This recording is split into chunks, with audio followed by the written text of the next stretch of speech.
O PSDB é acusado e perde a eleição em nome da ética, em nome da falta de transparência, por causa das privatizações no limite da irresponsabilidade, não é? Por causa da compra de votos para a reeleição, perdem a eleição e entra a esquerda transparente e ética. E aí nós estamos assistindo todo dia na televisão. É um negócio, é um espetáculo de ética e de transparência absolutamente exemplar. Um exemplo para as novas gerações, para as futuras gerações, está sendo acompanhado no mundo inteiro como o símbolo da nossa transparência e ética, principalmente da esquerda do PT. Ou seja, a desmoralização atingiu todo o espectro. Será que há algo sistêmico? Se uma infecção chamada corrupção atinge todo o espectro político, será que é algo genético? Hipótese 1. Seríamos os brasileiros geneticamente corruptos? Hipótese 2. Será que é sistêmico? Que o sistema político foi também transformado numa feroz disputa por recursos? Se 40% do PIB são repartidos pela grande agência central, o governo comanda hoje 40% do PIB, será que isso não deforma, isso não corrompe a estrutura política? Vale tudo, qualquer acordo, desde que se coloque a mão em 40% do PIB? E que tipo de exemplos isso transmite para a sociedade? Opção 1, se você é jovem, estude bastante, 3, 4 anos no curso superior, depois faça um pós-graduação, depois trabalhe mais 5, 10 anos, quem sabe um dia você será alguém nesse mercado globalizado com 50 milhões de desempregados. Opção 2, passe um verde e amarelo na cara, jogue meia dúzia de pedras em nome do impeachment, seja eleito prefeito de Nova Iguaçu, o Lindbergh, lá no Rio de Janeiro. Não termine sequer seu curso de Direito e será um jovem simpático, rico brevemente, porque a profissão é rentável, e um exemplo para a juventude do mundo inteiro. Esses exemplos estão se transformando, estão sendo dados em todos os setores. Esse é o da política. No campo, opção 1, trabalhe bastante, se é um jovem simples e humilde, faça um curso técnico, vá estudar alguma coisa de agronegócio, e quem sabe um dia você será alguém. Opção 2, receba uma camiseta do MST, um caminhão-pipa, participe de uma passeata, jogue 3 pedras no laboratório da Aracruz e será alguém. Você vai ter dinheiro garantido, esses 40% do PIB estão sendo aplicados no Brasil inteiro, já há universidade rural, ensinando luta de classe, etc. Esses exemplos estão se reproduzindo.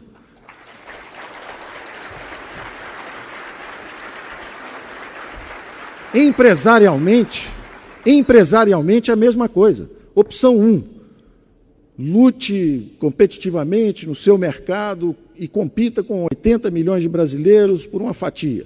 Opção 2, vá a Brasília, consiga um contrato de fornecimento de material para o Exército, um contrato de fornecimento. Inclusive, se você for estagiário do INSS, você pode, em 3 semanas, conseguir um golpe de 3 milhões de reais. Se você já tiver mais tempo de prática, 10 anos, 15 anos, você pode fazer como a Georgina, são 100 milhões.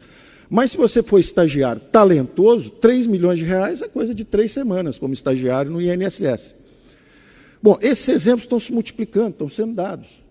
É essa carga de valores que nós estamos transmitindo para gerações novas.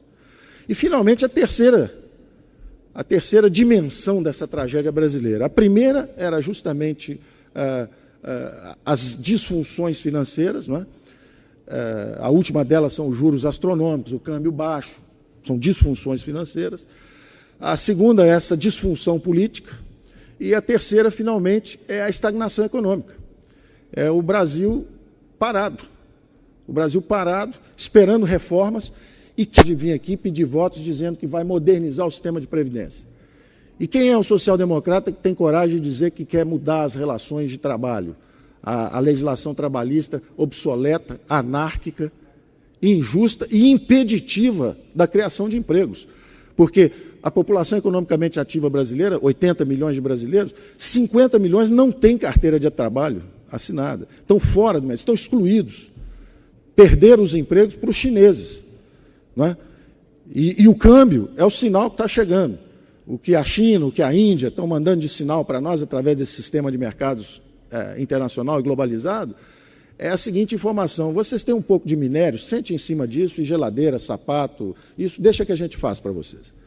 Então nós podemos assistir uma desindustrialização do Brasil em nome de mercado. Nós não temos economia de mercado, nós não temos neoliberalismo, nós temos socialistas com cartão de crédito. É isso que nós temos tido no Brasil por 20 anos.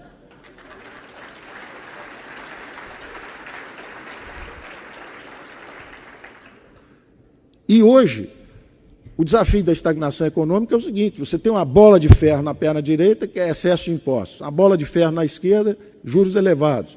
As mãos amarradas são os encargos sociais e trabalhistas. E alguém diz assim: agora corre que o chinês vai te pegar. É isso que nós estamos vivendo. Então, eu fico por aqui, em termos de tempo, volto ao assunto depois, mas nós precisamos justamente escapar desses limites cognitivos da social-democracia brasileira. Nós precisamos da liberal-democracia, que foi o que produziu a reconstrução da Alemanha e do Japão no pós-guerra. Na Alemanha, o caso clássico do Ludwig Erhard, sendo atacado e combatido a cada medida, quando liberou os preços, quando fez a reforma trabalhista, quando mexeu na lei salarial, cada medida era fustigada, moção de desconfiança. Por quem? Pela social-democracia, o SPD. E depois que o milagre é feito, ele é exibido em vitrines socialistas. É sempre assim. Quer dizer, tem o Ludwig Erhard, 10 anos, conserta a Alemanha e projeta para cima. Aí entra o Willy Brandt e a social-democracia e exibem os produtos da reforma liberal em vitrines sociais-democratas, porque a reforma é tão poderosa que você pode exibir por 15, 20 anos antes de dar problema de novo. É o exemplo atual do Chile, onde as reformas liberais foram implementadas e agora oscilam, né, revezam-se no poder partidos sociais-democratas, socialistas, etc. Não há problema, porque a máquina funciona, serve para todo mundo consegue operar. A reconstrução não pode ser coincidência se há uma reconstrução de duas economias que são hoje a segunda e a terceira maiores economias do mundo, Japão e Alemanha. O Japão com Ludwig Erhard, a Alemanha com Ludwig Erhard, o Japão com o Partido Liberal Democrata, até hoje no poder. Não pode ser coincidência se você faz, desde pequenos países, como, na verdade, cidades-estados, como Hong Kong, Singapura, e ao mesmo tempo funciona num país de dimensão continental, como hoje estão tentando se modernizar, China, Rússia, Índia, etc. Não pode ser coincidência se a reestruturação econômica das economias anglo-saxãs, Estados Unidos de Reagan, Inglaterra de Thatcher, estavam descendo, os Estados Unidos perdendo a competição para os japoneses, início dos anos 80, e a Inglaterra, depois do trabalhismo, desaparecendo, correndo o risco de perder uma guerra com a Argentina, imagine, o problema dramático deles, né? E, de repente, aquilo renasce e se dá o luxo de abrir mão do euro, fala, não, eu vou ficar fora porque vocês aí são meio complicados. E está fora e virou umas economias, se reergueu. A economia inglesa é outra economia hoje, uma das menores taxas de desemprego, grande crescimento econômico, quer dizer, ressuscitou. Depois do trabalhismo inglês, a Inglaterra ressuscitou. São exemplos demasiadamente claros, recentes, históricos, para serem ignorados. Não é coincidência. E a grande sociedade aberta, na verdade, por uma concessão dos que tiveram a vitória intelectual, porque, na verdade, não houve empate, não. Houve a derrota do socialismo como um equívoco intelectual. A paz do coração, perfeito. Solidariedade, utopia, irmandade, tudo isso será preservado. Isso nós vamos absorver, é a síntese da sociedade ocidental.